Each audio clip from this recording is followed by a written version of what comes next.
इस ऐतिहासिक कार्यक्रम को सफल बनाने के लिए जो प्यार, आशीर्वाद और भविष्य में मदद का आश्वासन लेकर आप यहां आए हैं, मैं इसके लिए आपका दिल की गहराइयों से बहुत बहुत धन्यवाद करता हूं। प्यारे मेरे परिवार के लोगों, यहां उपस्थित नौजवान साथियों, बड़े बुजुर्गों, प्यारे भाइयों, माताओं बहनों, प्यारी बच्चियों, मैं आपका प्यार देख के दिल से इस बात का इजहार करता हूं कि कन्नौज के कपूरवा मैदान में, कपूरपुर जो छिबरा मऊ में है, ये जो ऐतिहासिक कार्यक्रम आपने किया है, इसकी गूंज लखनऊ तक तो जाएगी, लेकिन दिल्ली वालों को भी इसका एहसास शाम तक हो जाएगा। मैं अपनी बात को शुरू करने से पहले बहुजन समाज में जन्मे सभी संतों, गुरुओं और महान पुरुषों को नमन करता हूं।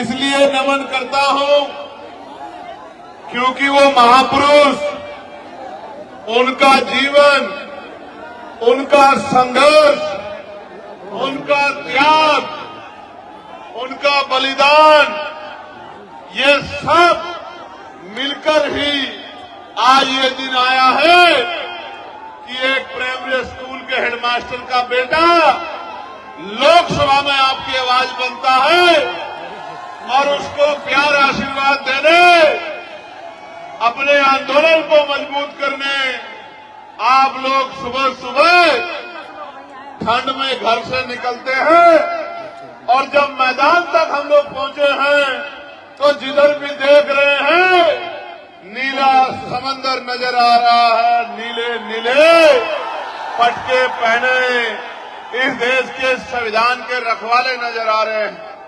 प्यारे साथियों, मैं धन्यवाद दूंगा भाई सुनील कुमार चित्तौड़ जी को, पूर्व विधायक नसीम अहमद जी को, माननीय यशपाल मौर्य जी को, राम गोपाल जी को, शिव प्रकाश विश्वकर्मा जी को, भाई प्रदीप निगम जी को, भाई नीरज कश्यप जी को, भाई अनूप आजाद जी को, भाई अजय वर्मा जी को, भाई चांद वाघमारे जी को, भाई हसन खान गोलू जी को, भाई कैप्टन हरीश चौधरी जी को, भाई तुलसीराम वाल्मीकि जी को, भाई छविराम जाटव जी को, छोटे भाई अभिषेक जाटव जी को, छोटे भाई जावेद वारसी जी को, जयप्रकाश जी को, उदयभान यादव जी को, अमन सिंह लोधी जी को, भाई सलमान खान जी को, जगरूप प्रजापति जी को, बब्बू अहमद जी को, गंगाराम पाल जी को, भाई रोकी वाल्मीकि जी को, करण चौधरी जी को, प्रभात गौतम जी को, अरुणेश कुमार जी को, रविंद्रपाल भोजी जी को, सिद्धार्थ विश्वकर्मा जी को, अर्पित आजाद जी को, राजन गौतम जी को, सुंदरम बोध जी को, राम बाबू वर्मा जी को, अनिल वर्मा जी को, सिद्धार्थ गौतम जी को, भगवान दास जी को, रमाकांत गौतम जी को, गौरव अहिरवार जी को, नीरज गौतम जी को, माननीय लाल मोहम्मद जी को, गुलाम वारिस जी को, मुन्ना खां भाई को, नूर मोहम्मद जी को, रियाजुल प्रधान जी को, साजिद कश्मीरी जी को, चांद खान जी को, और उनके अलावा अगर कोई छूट गया हो, चक साहब और तमाम हमारे साथी, अगर कोई छूट गया हो तो मेरे में ही अपने आप को खोज लेना। साथ साथ मेरे साथ चल के आए महेश कासना जी, भाई हिमांशु वाल्मीकि जी और भाई अमित कसाना जी और तमाम हमारी पार्टी के छोटे बड़े सभी पदाधिकारी, भीम आर्मी आजाद समाज पार्टी के हमारे बंधुजन, हमारे कार्यकर्ता, नेता, मीडिया के बंधु और पुलिस के भाइयों बहनों, मैं आपका बहुत बहुत धन्यवाद करता हूं। मैं इस बात से शुरू करूंगा कि कार्यक्रम यहां नहीं था। कार्यक्रम कहां तय हुआ था? कार्यक्रम तय हुआ था कसावा मैदान में।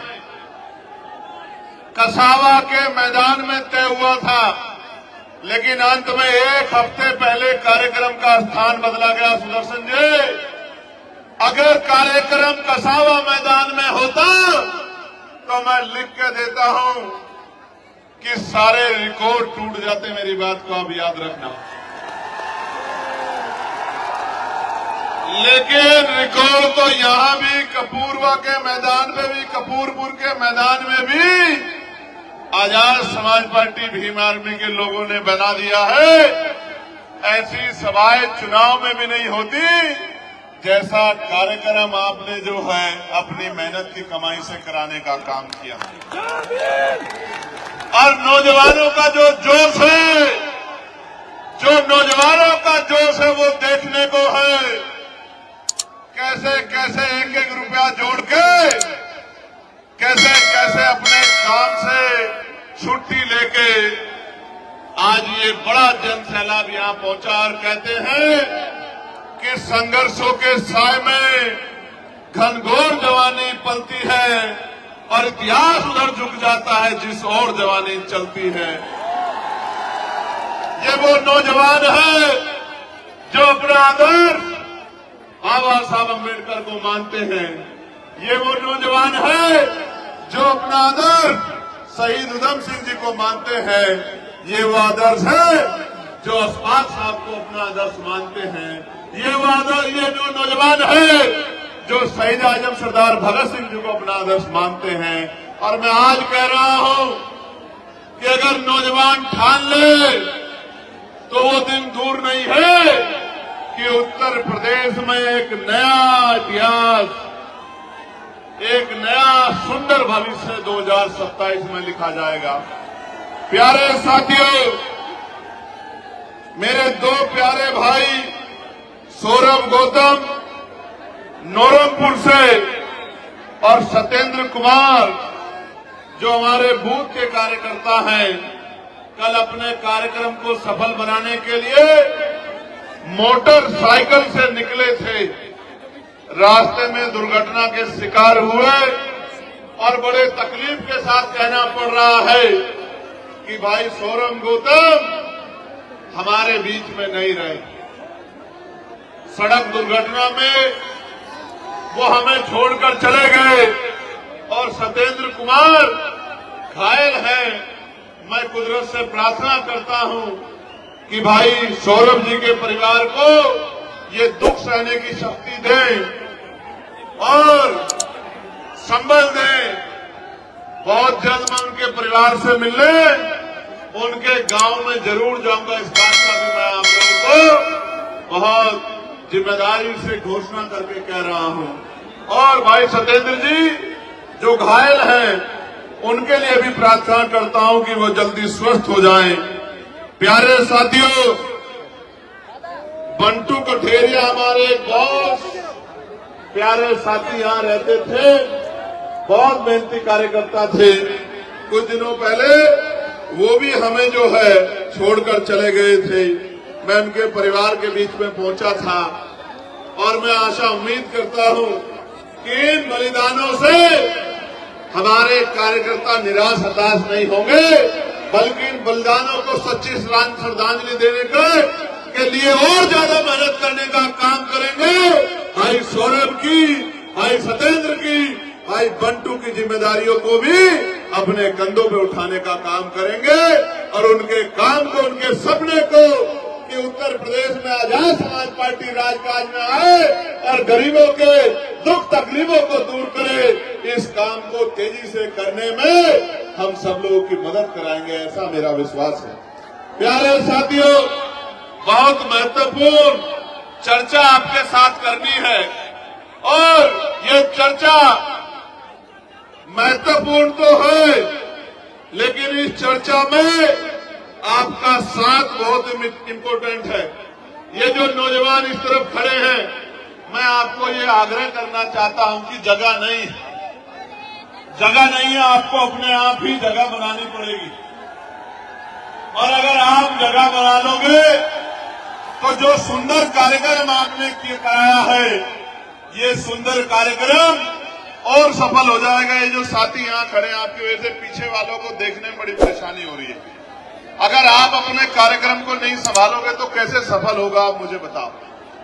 मैं आपको 1 मिनट का समय देता हूं कि आप जो खड़े अपने अपने स्थानों को बैठ जाएं, जिससे आराम से इस कार्यक्रम में अपनी बात हम लोग रखें और आपकी बात दूर तक जाए। जो न दिखाना चाहे उसकी भी मजबूरी हो जाए कि वो आपकी ताकत को दिखाने का काम करे, और जो दिखाना चाहे उसका तो हम लोग धन्यवाद करेंगे ही। ये जो बीच में साथी है, इनको मदद थोड़ी सी करानी पड़ेगी। अगर ये नहीं कराएंगे तो बेकार हो जाएगा पूरा कार्यक्रम। थोड़ी सी व्यवस्था आप लोग नीचे बैठ के करा दो तो फिर आसान हो जाए। मैं मानता हूं कि आपके आगे सारे मैदान छोटे हैं, मैं इस बात को मानता हूं। कोई मैदान दे दिया जाए, वो मैदान आप सुबह निकलते ही उसको पूरे को मैदान को भर दोगे अपनी ताकत से, ये मैं मानता हूं। लेकिन मेरा आग्रह है कि अगर आप बैठ जाओगे तो फिर आसानी हो जाएगी देखने में कि कहां तक हमारे लोग मेरी बात को सुन रहे हैं, कहां तक आवाज जा रही है। जरा एक बार बता देना, जहां तक आवाज जा रही है हाथ उठा के एक बार आवाज बता देना मुझे। बस ये कुछ गैर जिम्मेदारी कर रहे हैं नौजवान, बाकी तो सब मान गए हैं। यहाँ कुछ गैर जिम्मेदार नौजवान हैं। आपका फोटो मैंने देख लिया, लेकिन अब आप बैठ जाओ, वरना मैं मानूंगा कि आप बहुत जिम्मेदार साथी नहीं हो। फिर मैं इस बात को मानूंगा, फिर मैं मानूंगा कि आप अपने फर्ज को अदा नहीं कर रहे हो। आप तो दुश्मन की मदद जैसा काम कर रहे हो। जो दुश्मन चाहता है, हमारे विरोधी लोग चाहते हैं, वही काम आप कर रहे हो। फिर मुझे ऐसा लगेगा। बैठ जाओ जल्दी से, बैठ जाओ जल्दी से, बैठ जाओ। बहुत अच्छे, ये तो इधर वालों ने तो बहुत अच्छा कर दिया। इधर वाले थोड़े से रह गए, वहां कुछ नौजवान हैं, कुछ जिम्मेदार साथी उधर वाले भी कर रहे हैं गड़बड़। ये गड़बड़ करने के लिए तो विरोधी बहुत है। आप लोगों के कंधों में तो जिम्मेदारी है संविधान बचाने की, है या नहीं है बताओ। तो जो लोग संविधान से प्यार करते हैं वो बैठ जाओ। वो एक भी आदमी खड़ा नहीं होना चाहिए, जहां जगह मिले बैठ जाओ। और जो संविधान को नहीं मानता वो खड़ा रहो। उसको मैं मानूंगा कि वो संविधान से प्रेम करने वाला नहीं। अब तो कुछ दिखाई दिया है बहुत पीछे तक का, बस ये बीच वाले थोड़ा सा व्यवस्था करा देंगे तो ठीक हो जाएगा। हाँ, ये जो बीच वाले साथी है, बस ये थोड़ी सी व्यवस्था अगर करा दें तो ठीक हो जाएगा। बहुत धन्यवाद। प्यारे साथियों, अब आप मेरी बात पर गौर करें। जब आप मेरी बात को सुनोगे और उस बात को लेकर घर घर तक, दरवाजे तक, अपने बूथ तक, अपने सेक्टर तक, विधानसभा तक, अपने जिले में, अपने मंडल में जब आप जाओगे और जब आप जाके इस बात को रखोगे, मैं गारंटी से कहता हूं कि किसी के अंदर हिम्मत नहीं कि इस जन सैलाब का मुकाबला अपने भविष्य को इनकलाबी बनाकर रख दे, अपने भविष्य को मजबूत कर दें। प्यारे साथियों, इस देश में लोकतंत्र पहले नहीं था, और जब तक लोकतंत्र नहीं था, गरीब, किसान, कमजोर, नौजवान, दलित, पिछड़े, आदिवासी और तमाम तरह के कमजोर वर्गों के लोगों को मुख्य धारा में आने का मौका नहीं मिलता था। प्यारे साथियों, इस देश में अगर बाबा साहब अम्बेडकर, राष्ट्रपिता ज्योतिबा फूले, छत्रपति साहूजी महाराज, ईवी पेरियार रामास्वामी नायकर, पेरियार ललई यादव, बाबू जगदेव प्रसाद कुशवाहा, जननायक कपूरी ठाकुर, मामना रामसू वर्मा, चौधरी महाराज सिंह भारती, सर छोटू राम, चौधरी चरण सिंह जी, मान्यवर दीना भाना वाल्मीकि जी और मेरे गुरु मान्यवर काशीराम जैसे बहादुर योद्धा पैदा ना होते तो ये हक वंचित समाज आजादी तो होती लेकिन सांस नहीं ले पाता अपनी आजादी के साथ। प्यारे साथियों, बाबू शिवदयाल चौरसिया, ब्रह्मानंद लोधी जी ने आपका नेता बनकर डिबेट में चुनौतियों को स्वीकार करके इस देश में लोकतांत्रिक व्यवस्था कराने का काम किया है। इस देश के प्रत्येक बालिक को गौर से सुनना, ये बातें आपको टीवी में नहीं मिलेगी। गौर से सुनना, ये बातें आपको अखबारों में नहीं मिलेगी, क्योंकि टीवी और अखबार तो आजकल वो काम कर रहे हैं जो सरकार कह रही है। असली टीवी अखबार तो ये गरीब खाटी पत्रकारिता करने वाले बहुजन मीडिया के लोग जो कहता हूं उसी बात को दिखाते हैं, वरना बहुत जगह तो मैं कहता कुछ और दिखाते कुछ और। प्यारे साथियों, गौर से सुनो, बड़े बुजुर्ग बड़ी संख्या में यहाँ बैठे हैं, आज वो अपना आशीर्वाद देने मुझे देखने और सुनने आए हैं। मैं उनको बताना चाहता हूँ, इस देश में 1919 से पहले कोई भी SC ST OBC का आदमी वोटिंग राइट नहीं रखता था। और आपको जान के अचरज होगा, सिर्फ SC ST OBC का नहीं, इस देश में किसी भी जाति धर्म की महिलाएं वोट का अधिकार नहीं रखती थी। फिर इस देश में सवाल खड़े हुए, मॉन्टेगो चेम्बूर सुधार समिति बनी। सुधार समिति के सामने कई विषय रखे गए कि नए वोटरों को शामिल किया जाए। नए वोटर कौन? वो जो लगान देते हैं, वो जो बहुत पढ़े लिखे हैं, वो जो बहुत पैसे वाले हैं, वो जो बहुत बड़े उद्योगपति हैं, वो जो राजा महाराजाओं के परिवार से आते हैं। और कुल मिला के 1919 से पहले 3% लोग वोट करते थे। कितने परसेंट लोग? जोर से बताओ, आवाज जानी चाहिए कन्नौज तक, नहीं लखनऊ तक नहीं जा रही है। जोर से बताओ पहले, कितने परसेंट लोग? 3% लोग। फिर जब ये मॉन्टेगो चेम्बूर सुधार समिति ने नए प्रयोग किए तो 15% लोगों को वोट का अधिकार मिला। और मैं बहुत जिम्मेदार से कह रहा हूं, जिन महिलाओं को नहीं पता कि बाबा साहब ने क्या दिया है, मैं उन महिलाओं को, अपनी बहनों को, तमाम जाति धर्मों की बहनों को कहना चाहता हूं कि अगर बाबा साहब अम्बेडकर ना होते तो इस देश में प्रधान से लेकर प्रधानमंत्री, राष्ट्रपति महिला कभी नहीं बन पाती। मैं चैलेंज करके, ऐलान करके कहता हूं, आओ डिबेट करो जिसको जानकारी नहीं। तो बाबा साहब अम्बेडकर ने क्या किया? बाबा साहब अम्बेडकर ने ये किया कि 1928 में उन्होंने बहिष्कार धिक्कारणी सभा के जरिए एक ज्ञापन दिया। कैसा ज्ञापन? जैसा ज्ञापन आप जिलाधिकारी को देते हो, मुख्यमंत्री को देते हो, राज्यपाल को देते हो, राष्ट्रपति जी को देते हो, ऐसा ज्ञापन दिया। और उसमें कहा कि ये कैसा लोकतंत्र है जिसमें गरीब, दबे कुचले, महिलाएं, दलित, पिछड़े, आदिवासी, अल्पसंख्यक वोट ही नहीं कर सकते। और जो वोट ही नहीं कर सकता वो चुनाव कैसे लड़ सकता? इसी बात को समझ लो भाई। अगर आप में से कोई वोटर नहीं है तो क्या वो भारत का कोई भी चुनाव लड़ सकता है? लड़ सकता है? जब तक आप वोटर नहीं बनोगे, जो मानक है उनको पूरा नहीं करोगे, एज के मानकों को, तब तक आप चुनाव नहीं लड़ सकते हो। इसलिए बाबा साहब अम्बेडकर ने फिर गोलमेज कॉन्फ्रेंस से पहले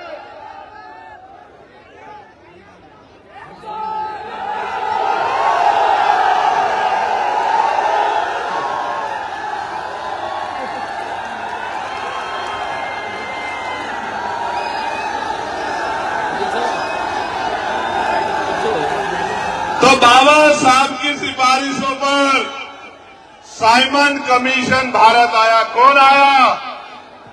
कौन आया? Simon commission. साइमन कमीशन कौन था? साइमन कमीशन एक कमीशन था, एक कमेटी थी जो दलित, पिछड़ों, आदिवासियों के हालात जानने के लिए भारत आई। और जब साइमन कमीशन भारत आया और वो यहां से रिपोर्ट बनाकर लेके गया, उस रिपोर्ट के आधार पर गोलमेज वोट का अधिकार बाबा साहब अम्बेडकर के प्रयासों से मिलने का काम हुआ है मेरे साथ। और मैं वोट की ताकत बताता हूं, वोट की ताकत समझो। अगर ये वोट का अधिकार नहीं होता तो ये जो बड़े बड़े कुर्ते वाले, बड़ी बड़ी गाड़ियों वाले, बड़े बड़े धन्ना सेठ आपकी गलियों में आते हैं, चुनाव के समय आपके पैर पकड़ते हैं, आपके पैर छूते हैं, आपके घर का खाना खाते हैं, आपसे भाईचारा निभाते हैं, आपके घर में कुर्सियों पर बैठ के कहते हैं कि माँ मेरे सिर पे हाथ रख दो, चाची, भाभी, बुआ, ताई, दादी मेरे सर पे हाथ रख दो। ये जो महलों वाले लोग आज आपके बीच आते हैं तो ये इस वोट की वजह से आते हैं। जिस दिन वोट का अधिकार चला गया आप मर जाना, आप गल जाना, आप सड़ जाना, आप भूखे रह जाना, एक अमीर आपकी गली में नहीं आएगा। मेरी बात को आप याद रखना। एक वोट के रूप में हथियार, स्वाभिमान सम्मान का जीवन दिलाने के लिए हथियार बाबा साहब अम्बेडकर हमको दिला के गए हैं। इसलिए बाबा साहब ने किसी की जमीन नहीं छीनी, बाबा साहब ने किसी का घर नहीं छीना, बाबा साहब ने किसी के रुपए नहीं छीने। अगर आज भी इस देश में बाबा साहब अम्बेडकर की प्रतिमाएं तोड़ी जाती हैं, आज भी इस देश में फूले साहू की प्रतिमाएं तोड़ी जाती हैं, आज भी इस देश में बाबा साहब अम्बेडकर को अपमानित करने की कोशिश की जाती है, उसका एकमात्र कारण ये है कि बाबा साहब अपने बच्चों को नौकरी नहीं लगा के गए, अपने करोड़ों बच्चों को इज्जत से जीने का अधिकार संविधान में दिला के गए। इस कारण बाबा साहब अम्बेडकर का विरोध किया जाता है। प्यारे साथियों, ये थोड़े से लोग पूरे कार्यक्रम को डिस्टर्ब कर रहे हैं। मैं चेतावनी के साथ इनको कहना चाहता हूं कि अगर ये मेरे लोग हैं तो अपनी जगहों पर बैठे, वरना मैं मानूंगा कि ये मेरे लोग नहीं है, और फिर मैं ये मानूंगा कि जो लोग मेरे नहीं है वो इस कार्यक्रम को खराब करने के लिए यहाँ आए। ये जो इस पूरी पंक्ति में लोग हैं, इनकी वजह से पूरा कार्यक्रम डिस्टर्ब हो रहा है, ये स्वीकार नहीं किया जा सकता है। मैं पुलिस प्रशासन के भाइयों से आग्रह करूंगा कि इनको बिठवाइए। ऐसे जैसे नौजवान ये अच्छे तो हैं, लेकिन ये नौजवान अगर सिर्फ नारे लगाते रहे तो इस देश में बहुत कुछ मिट जाएगा। मेरी बात को आप याद रखना, बहुत कुछ मिट जाएगा। और आप तो हाथ में हाथ करके बैठे रहोगे, कुछ नहीं कर पाओगे। भीड़ कभी राज नहीं करती है, भीड़ कभी राज नहीं करती है। राज योद्धा करते हैं, योद्धा बनना पड़ेगा, ज्ञान हासिल करना पड़ेगा और अपने अंदर अनुशासन पैदा करना पड़ेगा। जब तक अनुशासन पैदा नहीं होगा कोई लड़ाई नहीं जीत पाओगे।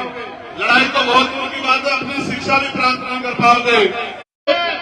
जो विरोध है हमारे महापुरुषों से, वो विरोध इसलिए नहीं है कि उन्होंने किसी की जमीन छीनी है, उन्होंने आपको स्वाभिमान सम्मान का जीवन दिलाने का प्रयास किया है।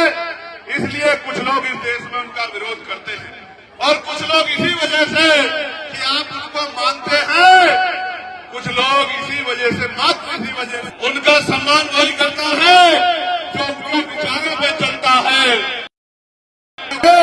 कब आपकी पीठ में छुरा घोंप देगा आपको पता भी नहीं लगेगा। एक तरफ हम लोग हैं जो कब्सार के परिवार को नहीं जानते, जो सोनू कश्यप के परिवार को नहीं जानते, जो कौशाम्बी की अपनी पाल बहन के परिवार को नहीं जानते, दिसंबर प्रजापति के परिवार को नहीं जानते,